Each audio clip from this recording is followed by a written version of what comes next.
কমলার রস দেই দিক দিয়ে বেয়ে বেয়ে পড়ে যায়। ও আল্লাহ, এটা কেন পড়ে যায়?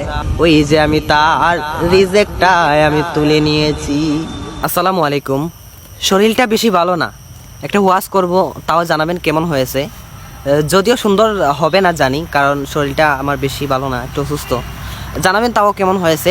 আপনারা একটু কষ্ট করে শেষ পর্যন্ত দেখবেন। কেমন লাগছে কমেন্ট করে জানাবেন, ভালো লাগলে শেয়ার করে দিবেন। আর যদি ভালো লাগে উপরে একটা পেজ মেনশন করে দিয়েছি, আপনাদের যদি একটু ভালো লাগে তাহলে পেজটি ফলো করে দিবেন। আসলে পেজ এটা যারা চালায় অনেক কষ্ট, আপনারা বাড়িটাকে একটু ফলো করে সাপোর্ট করবেন ইনশাল্লাহ। তাহলে আমি শুরু করি। গভীর মনোযোগ।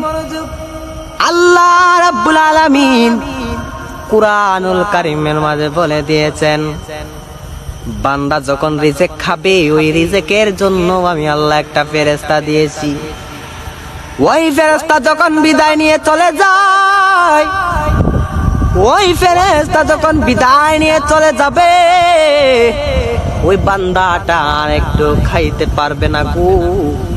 অনেক মানুষ মরণের সময়, সাকরাতুল মাউতের সময় আঙ্গুর ফল দেয়, দিক দিয়ে বেয়ে বেয়ে পড়ে যায়। কমলার রস দেই দিক দিয়ে বেয়ে বেয়ে পড়ে যায়। ও আল্লাহ, এটা কেন পড়ে যায়? আল্লাহ বলেন, ওই যে আমি তার রিজেক্টটা আমি তুলে নিয়েছি।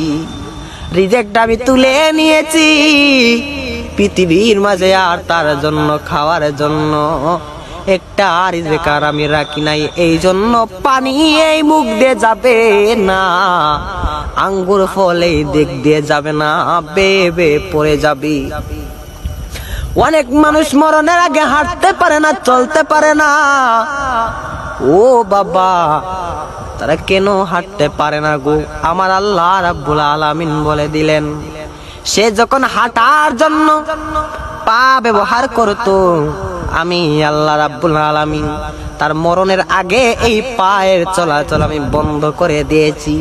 তুমি যতই চেষ্টা করো না কেন, দুনিয়ার কোনো ডাক্তার কবিরাজ দিয়েও কাজ হবে না, কারণ আমার আল্লাহ আপনার জন্য একটা কদম দেওয়ার মতো জায়গা রাখে নাই, কারণ আপনার মরণের সময় ঘনিয়ে এসেছে।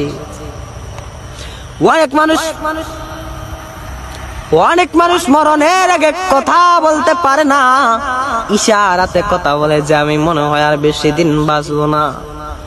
এবার আত্মীয় স্বজন, ভাই বন্ধুরা বুঝে ফেলে, আমার ভাইটা, আমার ছেলেটা আর মনে হয় বাঁচবে না। দূরে আমার কথা বলতে পারে না, চোখের পানি দিক দিয়ে বেয়ে বেয়ে পড়ি। হাঁটতে পারেন, চলতে পারে না, কথা বলতে পারে না, সাকরাতুল মাউত অপেক্ষা করতেছে। ঘরের দুয়ারে আজরাইল। যদি ইমানদার হন, আপনার জানটা যাবে ইল্লিনে, আর যদি বেঈমান হন, আপনার জানটা রুহটা চলে যাবে সিজ্জিনে। এই সিজ্জিন বড় ভয়ঙ্কর জায়গা, এই ইল্লিন বড় সুখের জায়গা।